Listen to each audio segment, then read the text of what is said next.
बिस्मिल्लाहिर्रहमानिर्रहीम। अस्सलामु अलैकुम। मुज़म्मिल इन्फो में खुशामदीद। मैं इकलौती ज़रूर थी मगर मुंह में सोने का चमचा लेकर पैदा नहीं हुई थी, क्योंकि वालिद साहब प्राइमरी स्कूल के टीचर थे। साफ जाहिर है कि प्राइमरी स्कूल टीचर की क्या आमदनी होती है। इनकी तनख्वाह में दाल रोटी बमुश्किल पूरी होती थी। भला मुझको वो कैसे ऐश करवाते। वालदा एक कमज़ोर सी औरत थी, मेहनत करती थी, सारा दिन सिलाई कढ़ाई का काम करती, तब गुजर बसर हो रही थी।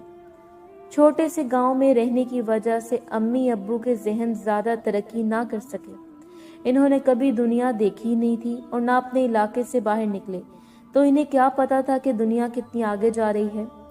मेरे साथ अच्छे घरानों की लड़कियां पढ़ती थी। इनके घर और रहन सहन देखकर मेरा भी जी चाहता था कि इनकी तरह जिंदगी बसर करूं, खूब पढ़ूं लिखूं और वैसी नजर आऊं। एक बात समझ में आती थी कि अगर मैं ज्यादा पढ़ लिख गई थी तो तरक्की कर सकूंगी और मेरी शादी भी किसी अच्छे पढ़े लिखे घराने में हो जाएगी।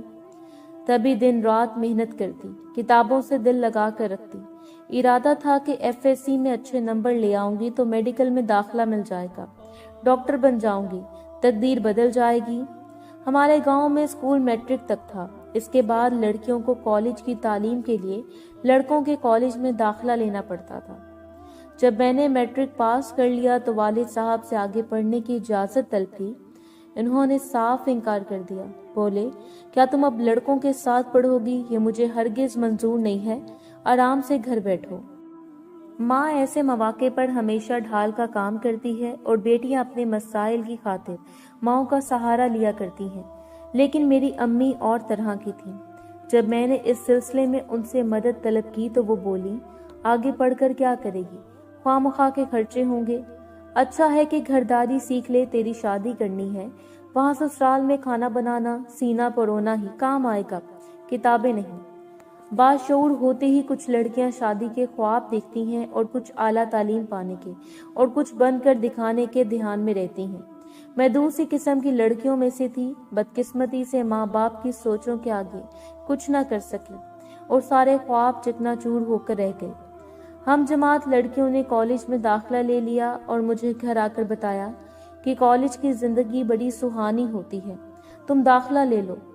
एक ने तो दाखिला फॉर्म भी लाकर दे दिया, जो अम्मी ने उसके हाथ से लेकर फाड़ दिया और कहा कि आइंदा मिलने आओ तो कॉलेज की बातें ना करना। रुखसाना जब चली गई मैं बहुत रोई। अम्मी जान का अपना मिजाज था, भला इनको कैसे समझा सकती थी कि माँ आगे पढ़ना, आगे बढ़ना, कुछ बनना मेरी जिंदगी की सबसे बड़ी ख्वाहिश है। शादी तो हर लड़की की हो जाती है, घर भी बस जाते हैं, लेकिन पढ़ाई की एक उम्र होती है, अगर ये उम्र निकल जाए तो फिर कुछ हाथ नहीं आता।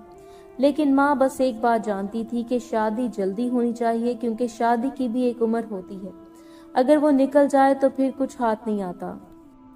रफ्ता रफ्ता मेरे आंसू खुश्क हो गए। मैंने कॉलेज को ख्वाब समझकर भुला दिया और माँ के साथ घरेलू कामकाज में लग गई। जो वक्त बचता सिलाई कढ़ाई का काम करती। ये मामूल था कि इलाके के अच्छे घरानों से औरतें अम्मी के पास काम बनवाने आती थीं।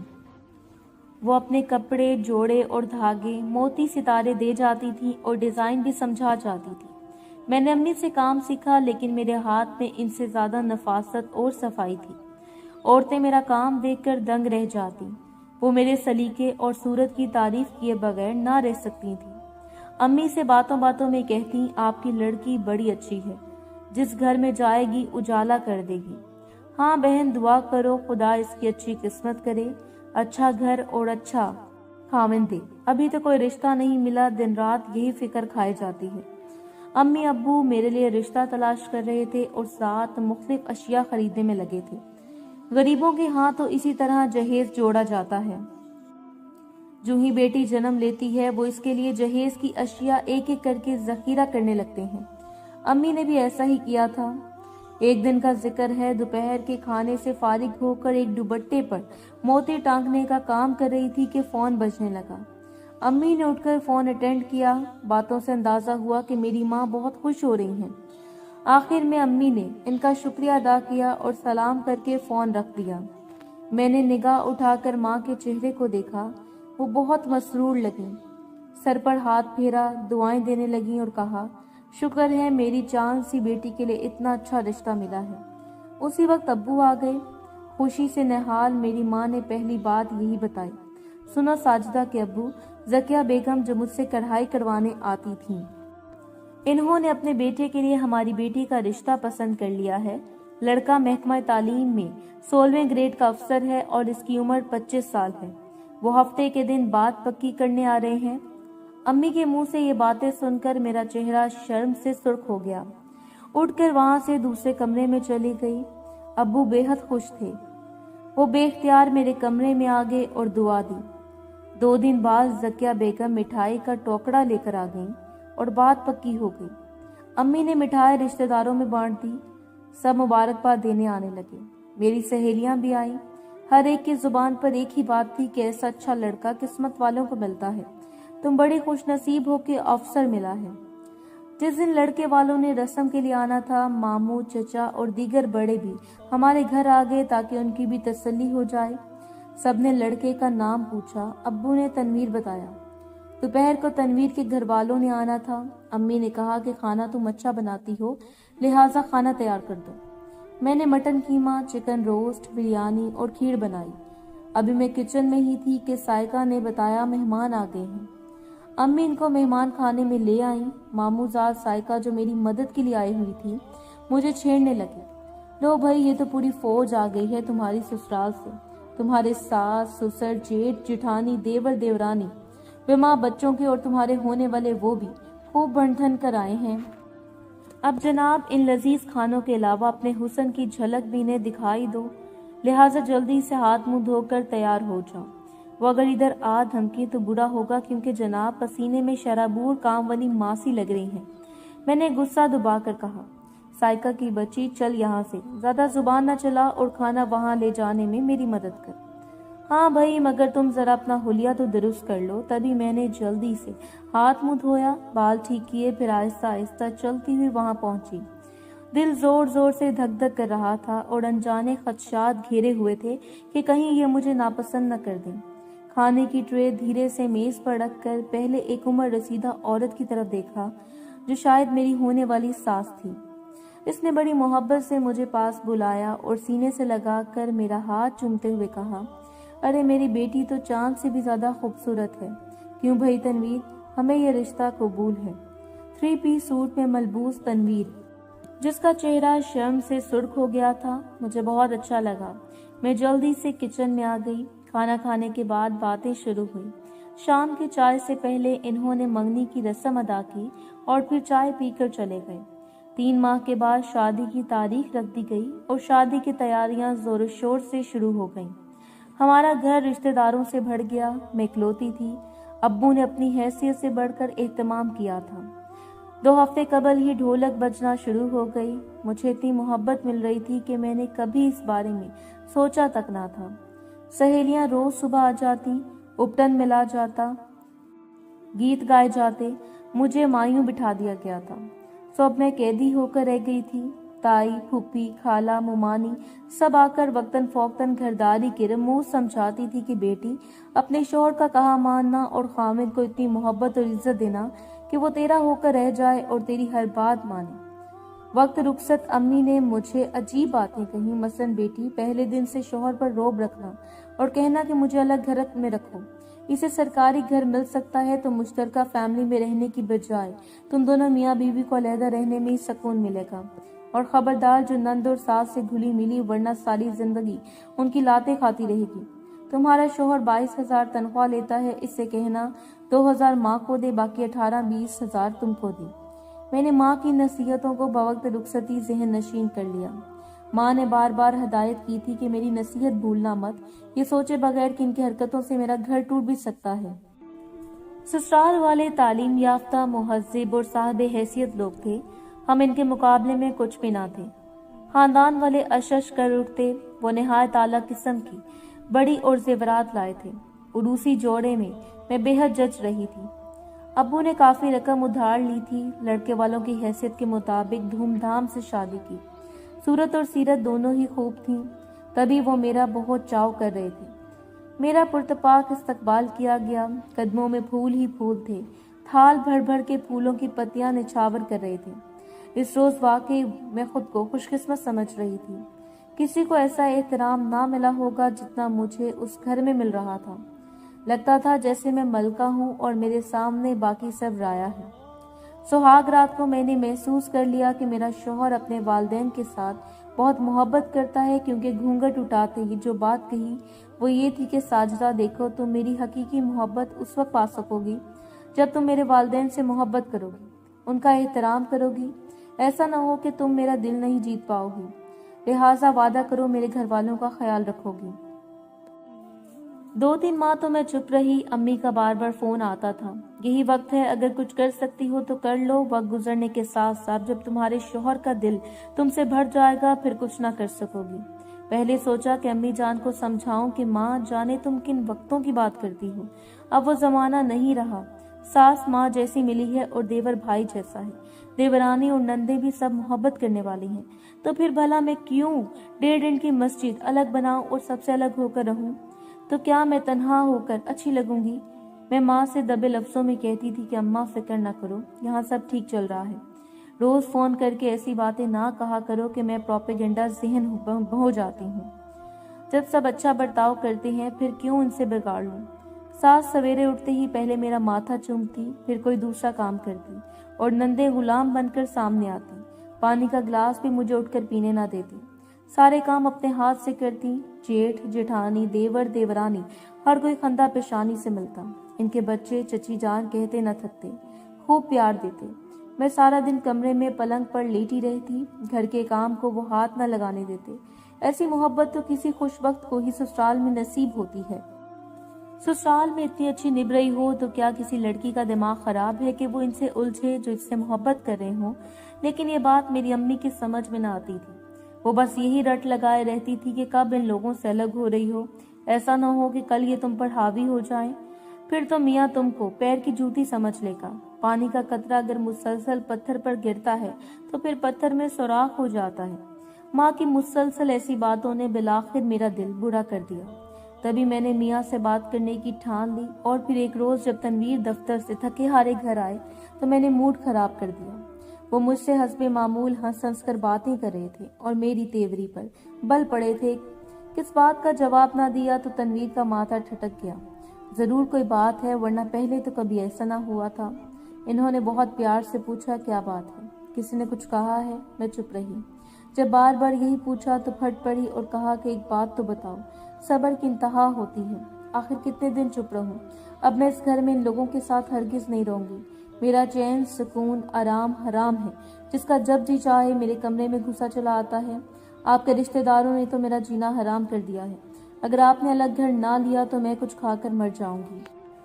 तनवीर खाने तक खामोश रहे। जब हम अपने कमरे में पहुंचे तो मेरा हाथ चूमकर कहा, आज खैर तो है मेरी जान, हमसे कुछ नाराज सी लग रही हो। तब मैंने गुस्से में हाथ झटकते हुए कहा कि तुम्हारे घर वालों को एक नौकरानी की जरूरत थी, सो मिल गई। हालांकि घर का काम मैं नहीं करती थी, मगर मैं फिर भी जो शुरू हुई तो रात गई एक ओल फोल बकती रही और वो बेचारे सुनते रहे, उफ तक ना कही। अब रोज मेरा एक ही बतेरा था, जब वो घर आते कमरे में दाखिल होते मुंह फेर लेती, बात करते तो लड़ना शुरू कर देती कि मैंने तुम्हारे इस मुश्तरका फैमिली सिस्टम में नहीं रहना, हम अलग घर में रहेंगे और नई जिंदगी का आगाज करेंगे। वो हर दफा प्यार से समझाते, कहते नहीं मेरी जान, ऐसा नामुमकिन है, मैं तुम्हारी हर जरूरत पूरी कर रहा हूँ, तुमको यहाँ कोई तकलीफ नहीं है, मैं अपने माँ बाप के सिवा नहीं जी सकता। अगर ये बात है तो फिर तुम मेरे बगैर जी लो और सुबह तुम मुझे मेरे घर छोड़ देना। ये सुनकर हैरत की तस्वीर बन के वो रह गए। इनको मुझसे ऐसी तवक्को ना थी, क्योंकि इन्होंने मुझे कोई तकलीफ ना दी थी, बल्कि हर तरह से मेरा ख्याल रखा था। सुबह हुई तो मैंने तैयारी बांध ली, क्योंकि अम्मी के मुसलसल फोन आ रहे थे। तुमने शौहर से अपनी बात मनवा ली कि नहीं? तुम तो नीरी गाओ दी हो, बेवकूफ कहेंगी। ये 4 दिन की चांदनी है तुम्हारे चाओ, फिर ये लोग तुमको कोलों का बैल बना देंगे, तब तुम कुछ न कर पाओगे। नई नवेली दुल्हन होकर अपनी बात नहीं मनवा सकती, बात की सोचो। ये सारी तनख्वाह माँ को देकर तुम्हारे पल्ले 1000-2000 रखेंगे, इससे तुम्हारी क्या ख्वाहिशें पूरी होंगी? गर्ज मेरी अनपढ़ माँ ने मेरा इतना सर खाया कि मेरा दिमाग खराब करके रख दिया। मैंने ऐसी बड़ी बड़ी बातें कहनी शुरू कर दी जो कबल इस वक्त एक दीवाने का ख्वाब लगती थी। मसलन अलहदा घर अपने लिए नहीं, अपने बच्चों के बेहतर मुस्तकबिल के लिए चाहिए। वो यहाँ क्या परवरिश पा सकेंगे? आपके भाइयों के बच्चे से लड़ेंगे, रोज बच्चों की खातिर तू मैं होगी। हमारा तो जीना दूभर हो जाएगा। हालांकि अभी बच्चे हुए कब थे जब ऐसी बातें करने की तुक क्या बनती थी। मगर मैं ऐसे ही ऊटपटांग जवाब निकाल रही थी क्योंकि बात जो नहीं बन रही थी। मियाँ ने काफी समझाया, अकेले घर में क्यों कर रहोगी, मैं ड्यूटी पर चला जाऊंगा, शाम को लौटूंगा, तुम तन्हाई से घबरा जाओगी। यहाँ सब तुम्हारा कितना ख्याल रखते हैं, किसी चीज की कमी नहीं है। वहाँ बात बात पर तुमको परेशानी होगी, फिर मेरे लोग याद आएंगे, ये सब तुमसे प्यार करते हैं, इतने बुरे नहीं हैं, ख्वामखा के वहम मत करो। अगर जेब खर्च चाहिए तो बताओ, जितना मांगोगी इससे ज्यादा दूंगा, लेकिन मेरी एक ही नहीं इसलिए लिए। ठीक है माँ, जो दिन रात का मेरे कान खा रही थी, अलग रहो, अलग हो जाओ, साथ रहोगी तो उम्र भर फिर इनसे अलग ना हो सकोगी। तुम्हारे मियाँ की कमाई ये लोग खाते रहेंगे, तेरे पल्ले क्या बचेगा। उफ, मैं जब तक तंग आ गई और मियाँ किसी तोड़ ना माने तो मैंने रोना शुरू कर दिया। तमाम रात रोती और इनको सोने न देती। इन्होंने सुबह ऑफिस जाना होता था, जब रात को सो ना पाते तो सुबह उनके लिए तैयार होकर ऑफिस जाना मुश्किल होने लगा। यकीन हो गया कि अब इस औरत को संभालना मुश्किल है, ये जिद पर अड़ चुकी है। एक दिन किसी को बताए बगैर मुझे साथ लिया और मेके छोड़ के चले गए। जाते हुए कहा, साजिदा अभी तुम जिद में हो, जब गुस्सा ठंडा हो जाए मुझे फोन कर देना, मैं आकर तुमको ले जाऊंगा। इन्होंने हमारे बीच होने वाले झगड़े का जिक्र अपने घर वालों से ना किया कि कहीं इनका दिल बुरा ना हो जाए। माँ ने मेरा गर्म जोशी से स्वागत किया और तसल्ली दी कि अच्छा किया तुमने हिम्मत से काम लिया, अब इनको पता चलेगा, देखना तेरे बगैर ना रह सकेंगे, कमरा काटने को दौड़ेगा, अभी के अभी आकर ले जाएंगे। ऐसा कहते कहते एक माह गुजर गया, फिर दूसरा महीना गुजरा, तनवीर ना आए। मैंने इनसे फोन पर बात करना चाही तो अम्मी ने रोका कि अभी नहीं, इन्हीं को राब्ता करने दो वरना तुम्हारी कदर कम हो जाएगी। तीसरे माह मेरी सास आई, फिर जेठानी और जेठ आई, देवर और देवरानी भी मुझे मनाने आए, लेकिन हमारी अक्लमंद अम्मा ने हर एक को खाली हाथ वापस भेज दिया और अपनी शर्त पर अड़ गई। हद ये कि मुझे फोन पर बात करने से भी रोके रखा। बार बार तनवीर फोन करते थे तो अम्मी तल्ख लहजे में खुद बात करके फोन रख देती थी। आखिर तनवीर अपने वालिद के साथ आए। अम्मी ने इनको भी टका सा जवाब देकर अलग घर लेकर नहीं दे सकते तो साजिदा नहीं जाएगी। इस तरह बेइज्जती पर आखिरकार मसला गंभीर हो गया। वो साहब हैसियत हमसे समाजी लिहाज से कहीं बेहतर मुकाम वाले आजी से काम ले रहे थे और अम्मी थी कि अकड़ती जा रही थी। वालिद साहब को भी ना बोलने देती थी, इनसे तो यही कहती थी कि आप बीच में ना आए, भला आपको क्या खबर ये लोग किस कदर दोगले हैं, ऊपर से बड़े अच्छे बन रहे हैं, मुहज्जिब होने का ढोंग रचा हुआ है, अंदर से कुछ और है। मेरी बच्ची को अपने शिकंजे में जकड़ लिया है, बहुत जुल्म करते हैं, ये रात दिन रोती है वगैरह। वो ऐसी बातें इसलिए करती थी कि कहीं वालिद साहब इनके अच्छे रवैये से मुतासिर होकर मुझे इनके हमरा भेज देंगे। दरअसल अम्मी चाहती थी कि तनवीर ऑफिस में सारी तनख्वाह मेरी बेटी की झोली में ले आए और वो माँ बाप को कुछ ना दे। हालांकि सरासर ज्यादती थी। जिन्होंने पढ़ाया लिखाया परवरिश की, इन वालिदैन का हक औलाद पर होता है। इस सर्द जंग में 1 साल गुजर गया। मेरा मसला इतना बढ़ा कि मुझे अपना मुस्तकबिल तारीक नजर आने लगा। अब मैं हकीकत में परेशान रहने लगी। अपना घर अपना होता है, लाख मेके में आराम सही, लेकिन एक शादीशुदा औरत के लिए शौहर के घर के सिवा कहीं सुकून नहीं होता, बशर्त के ससुराली और शौहर अच्छे हों, प्यार करने वाले हों। मुझे तो इन्होंने प्यार भी हद से ज्यादा दिया था। जब वहां से राब्ता बिल्कुल खत्म हो गया, वो लोग खामोश होकर बैठ गए, तब मेरे दिल में होल उठी, अजीब कैफियत हो गई, क्या करूं क्या ना करूं। तनवीर याद आते, इनके बगैर जी उदास रहता, इनकी बेहद कमी महसूस होती, दिल गरीफ्ता और उदास रहने लगी। गलती का शिद्दत से एहसास हुआ। नहीं चाहती थी हमारे दरमियान कोई बड़ी दीवार हाइल हो। मैं शुरू दिन से बिगाड़ नहीं चाहती थी। ये सब ड्रामा अम्मी के कहने पर कर रही थी। हालांकि मुश्तरका फैमिली सिस्टम में मुझे कोई तंगी ना थी, बल्कि आराम था। जब माँ ने देखा कि हमारी शर्त नहीं मानते तो हम तलाक का मुतालबा कर देंगे, मेरे सब्र का पैमाना लबरेज हो गया। मैंने अपना मुख्तसर सामान उठाया और बगैर वालिदैन को बताए ससुराल आ गया। जब इन लोगों ने मुझे दरवाजे पर देखा तो हैरान रह गए। सास के चेहरे पर खुशी की लहर दौड़ गई, भाग कर आई और मुझे गले से लगा लिया। सब ने मेरा खंदा पेशानी से स्वागत किया और पिछली एक बात न दोहराई कि मैं शर्मिंदा हो जाती। मेरे मियाँ को इत्तला की, वो भी फौरन घर की तरफ रवाना हो गए और खुश होकर मिले। सभी ने मोहब्बत से मुझको सीने लगाया।